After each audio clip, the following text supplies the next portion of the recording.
Hey, just want to let you guys know that my Kickstarter is live right now and ends in 2 weeks. The Questonomicon is a book with 5th edition one-shots that have customizable villains across 5 different themes. Want to run a Western train heist with a devil villain? Or perhaps a seafaring treasure hunt with a ghost pirate villain? We've also made a battle royale adventure where your characters can fight other adventurers to claim victory. Or you can always run a mystery with your typical fantasy with the minstrel as your villain. There's also dice, a magnetic DM screen, minis, pawns, maps, trinkets, monster cards. You can check it out with the link down below. Or don't. Whatever you want to do. Oh jeez, oh god, hi, hello. Let's look at some more of the worst rated homebrew on D&D Beyond. Today, we're gonna look at some spells, because last time we didn't really look at spells. We just looked at like class abilities and things. And actually, last time we did this was a while ago. So I thought it'd be kind of fun to look at what you could add to your library of magical incantations. Does your wizard have too many spells? Does your warlock not have enough? Well, today we're gonna be looking at some great, perfect alternatives that you could put in your game. Why? I don't know. Also, I'm going into this completely blind. I probably should have looked at these beforehand, but I thought it'd be more fun that I just read them as they come. Okay, anyways, let's get into this. Acid Nap. That's pretty cool. It's a cantrip. It's one action, range of 30 feet, does poison, con save, conjuration. Sounds a lot like Acid Splash, but let's see. You extend your hand towards a creature that you can see within range and project a puff of noxious gas in your palm. The creature must succeed a Constitution saving throw or fall asleep. Also take 1d6 poison damage. My favorite thing about these is how they're worded. I love that it's all in like the 5th edition speech. You project a puff of noxious gas. You must succeed a Constitution saving throw or fall asleep. Also take 1d6 damage. I don't know, being able to put somebody to sleep at a cantrip level that's pretty strong. Okay, well, if this is the lowest rated one, it ain't that bad. So it can't get much worse than this. Or Aro's Destroy Universe. Oh my god! Destroy the universe? And it's a ritual. That's good. I don't wanna waste my slot on that. It's 9th level, of course. The casting time is 666 hours. The range and area is unlimited. And the components are verbal, somatic, and material. What's the material? 666 gold pieces worth of glitter? Is this like a glitter's bad for the environment kind of thing? Where like you just create so much glitter that it just destroys the universe? Attack and save, none. How is this necromancy? Well, I guess we'll find out. Everything is destroyed. Oh my god! Unless a witch spell is cast to counter this spell within the casting time. The DM loses control of everything, and you choose a new DM to start a new world? How is this one better rated than Acid Nap? Acid Nap was nothing compared to this. You must all create new characters. The spell cannot be reversed. Can add 666 hours of casting time and 666 gold pieces of glitter to cast this as a 10th level spell. Okay? I didn't know those exist, but okay. If cast as a 10th level spell, then in your next campaign, you can instead sacrifice 666 spellcasters and become Asmodeus until killed in the 9th hell, or gain this spell as a cantrip. Whoa! Okay, all right. I'm gonna give it one benefit of the doubt. It does take 666 hours to cast. So that means divided by 24, that's 27 days.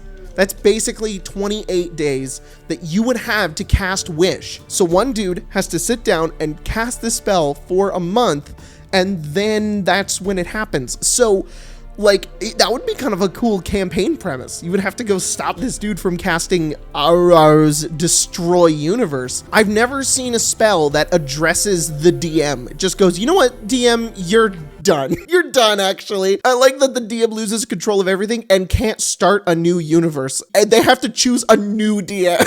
You can just say that you don't want to play the campaign anymore. That spell made my week. So thank you, Doctor Who 10th. This is a great spell. Mind control. First level. A bonus action of 100 feet. Allows the player to control any creature or possessed item within 100 feet as long as the player knows its name and language.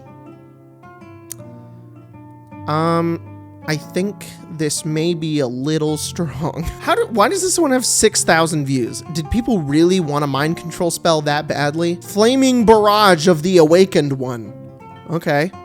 9th level, of course. Quote the speech of the ancient primordials to awaken a power that's been kept away from any mortal that would use this spell for harm. Once the words awaken, oh great one. Oh, good. I thought I was going to have to call the runesmith in for this one. Is spoken. A rumble will begin to form around the party. It will grow in strength and then stop. A rumble will form? How does a rumble form? What is it forming into? As a gargantuan rift forms in front of your eyes, as a gargantuan-sized primordial. There's a lot of gargantuan things happening right now. Also, why did it switch from third person to first? As a gargantuan-sized primordial comes through the rift, attacking the entity that the caster thought of while the spell was being cast. Hold on.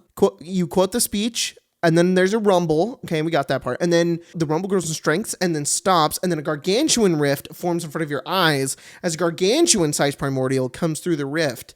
So the rift and the primordial are the exact same size, attacking the entity that the caster thought of while the spell was being cast. Okay, so while you are cast... I've never once felt like I was in an out-of-body experience while reading something. So you, while casting this spell, have to think of somebody, and then this gargantuan primordial goes and kills it. Understood. The primordial will then, with its ancient power, fire 3 orbs of ancient magic. That's 2 ancients. The entity that the primordial is targeting have to make 3 separate DC 23 dex save, or take 4d6 true damage. What's true damage doing here? I don't remember true damage being in 5th edition. I think that is something that is in maybe 3.5, maybe Pathfinder. Someone please explain to me what true damage is. It's just damage that is true? What does it mean? Her dex save failed to make the dice 20d6 if the entity succeeds the save. For example, if an entity rolls all 3 saves, and why are we using entity as well? Use creature or target. Target is what they use for spell. If an entity rolls all 3 saves, then fails 1, the damage dice would be as follows. Please also use periods and commas. That'd be great. 4d6 plus 40d6 plus 20d6 and so on. So for every dex save succeeded, make one of the damage dice 20d6. That is too many dice. You could just say that they're dead, because nothing could ever survive that unless they rolled insanely well. If your primordial awakened one is so powerful, why can you just dex save out of it? I like that it just targets one dude. Like, at least ours destroy the entire universe equally. Flaming Barrage of the Awakened One is like... you in particular. So he just shows up and goes, and then it is gone. So, this is a more complicated power word kill. Dracolich. Summon a pet Dracolich. Okay. Abyss Shriek. Blast foes with Screaming Soul and Shadow. These are good spells, guys. Damage effect. Eldritch Blast. Blatant Hollow Knight ripoff. Okay, well, see, this is why I read the comments. I didn't know that. Absolute Zero. Send a wave of ice everywhere and freezes everything in area. Okay, 9th level, cool, and that's 140 feet. Just freeze everything, all of it frozen. That's right. Burning Sacrifice, 4th level. Wow, a spell that isn't cantrip, 1st or 9th. Roll a d20. If you get a natural 20, the spell activates. Hang on. That's not, I don't think that's how the game works. You cast a spell and then you have a 5% chance of the spell working. You have to use a 4th level slot in order for this to work, and only Warlock. So you're spending one of your 2 slots in order to cast this. I don't know about that one. If you succeed, you dash up to the opponent and grab them. Whoa, maybe it does need to be 5% chance, because the fact you could be 2,000 feet away and it's that guy over there, I'm on him. You put your hand up to your chest and make a huge fireball. Oh my God. Exploding and instant killing you and the enemy.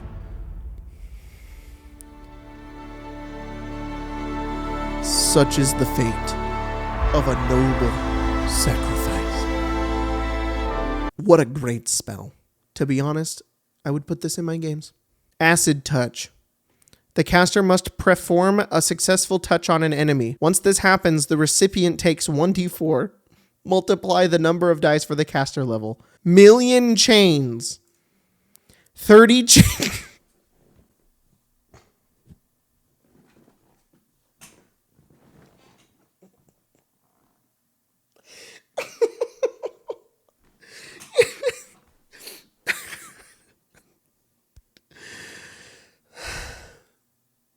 That's not a million.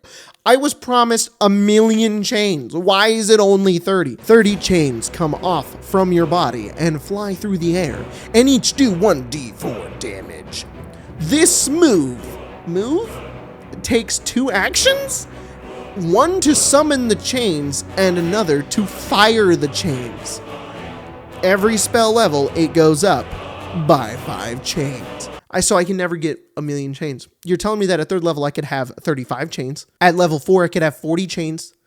At maximum here I could have 65 chains. Also, where do they go? What do? They just go everywhere? Argon's Pain. That's me right now. I have Argon's Pain. 1 bonus action. Range area. Sight. There's no verbal or somatic material. You just have to have the material. You don't need to move your hands. You don't need to say anything. You just have to hold up 2 million gold pieces. You pointed at an enemy. That's somatics. You lied to me. Pointed at enemy. The creature from then on takes 2d20 of damage after every attack they make. This effect cannot be stopped, even by gods. This was an idea for a 10th level spell. What is this with the 10th level spells, guys? Cantrip, 1 action. Self, 100 feet. Wisdom save. Makes you frightened. You pull all of your fury and rage into your lungs and release it in one big war cry upon any unfortunate enough to be near you. Okay, so this spell is awesome. Why are you guys downvoting this one? With one thunderous shout, you unleash all of your pent-up anger, pain, and frustration into one singular earth-shaking shout. Okay, you shout twice. You shout twice, but it's okay. The very heavens tremble before the might of your ire, and the circles of hell quake at your wrath. This is a cantrip. Why is hell quaking on my cantrip? Zariel would be getting very annoyed every time I'd be casting this. Asmodeus be very upset. I'd be like, I'm casting again for the 100th time today, and Asmodeus is like, dude, stop. I'm trying to sleep down here. All creatures within 100 feet of you take 1d6 thunder damage and must make a wisdom save or be frightened for 5 rounds. Okay, and then it increases by 1d6 at 5, 7, 13, 17, 20. 100 feet is enormous for a cantrip. This is a lot of damage and a lot of feet for just a cantrip, but I would just like to say that I think it would be very funny to go into a game and be like, okay, Jacob, it's your turn. What are you doing? I'm casting, And they're like, you've been on the D&D Beyond Homebrew again, huh? Okay, everybody, this was very fun. To everybody who wrote these spells, I thank you so much. You provided me a lot of joy today, and I hope many others. And I hope you go on to write amazing spells. I hope that you can defeat the wizard that casts Auror's Destroy Universe, because I think that would be a fun campaign. Okay, go check out the Questonomicon. It's doing pretty good, guys. I really appreciate it. Thank you so much. It really, it's really crazy how all that is happening. It's just insane. We wrote a book. It's insane. It's not even. I don't even think it's really real yet. I don't know. This is just. The fact that we got funded so quickly is just insane. So thank you guys so much. Seriously, guys, it means so much to me. even if you didn't back it, I still really appreciate you, because what I do here on this channel and what I do every day, and the fact that, like, the thing that I love and the thing that I'm passionate about is like my job, is because of you guys. And I really, I don't say it enough, but I really do appreciate all of you. We're about to hit 500,000 subscribers, and that is insane. And the Skyrim video is at 2 million views, and the Matthew Mercer video is almost there, and that is just, oh my God, guys. Thank you. Seriously, thank you. Thank you for sticking with me and listening to me yell and rant about things and be really dumb and just lay on the floor and talk about opinions that are mostly wrong and sit and be an idiot at my table and put on a wizard costume and make jokes. Like, it's crazy. I appreciate all of you very much. And I a lot of times I feel like I don't deserve this all the time. And you guys really pull through sometimes. There are some days where I'm feeling really bad about myself, and there are a lot of comments that really cheer me up. And I wouldn't trade that for anything in the world. And that's all you. So thank you.